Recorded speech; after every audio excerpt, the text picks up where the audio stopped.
Hello বন্ধুরা, good morning. তো সকাল সকাল উঠে মাথাটা খুব ঝিমঝিম করছিল। তারপর ব্রাশ করে নিলাম। ব্রাশ করে দেখো আমাদের ব্যারাকের সামনে মানুষের কি পেঁয়াজ, এই লঙ্কা এবং পটলের হাট বসেছে। কি দারুণ না এই পাখিটা, সত্যি অসাধারণ। তারপর আমি ছাদে চলে আসলাম। ছাদে চলে এসে ভাবলাম একটু হাত পা নাড়িয়ে নিই। সত্যি আজকের ওয়েদারটা দেখো কতটা সুন্দর, সাদা সাদা তুলোর মতো মেঘ।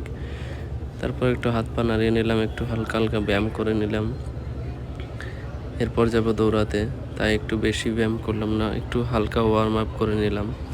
সকাল সকাল ওয়ার্ম আপ করাতে আমার যে শরীরে সারা রাত ঘুমানোর পর যে একটা ঝিমঝিম ভাব, সেটা কেটে যায়। তো সবারই এরকম হয় হয়তো। একটু ডন দিয়ে নিলাম। ডন দেওয়ার পরে একটু হালকা প্লাঙ্ক করে নিলাম। তো প্লাঙ্ক 1 মিনিট প্লাঙ্ক করার। তো তোমাদের যদি আমার ভিডিওটি একটু ভালো লেগে থাকে, আমার এই প্রত্যেক দিনের মিনি ব্লগগুলো, তো আমাকে চ্যানেলটিকে অবশ্যই সাবস্ক্রাইব করে পাশে থাকো। বাই বাই, সবাই ভালো থেকো, সুস্থ থেকো।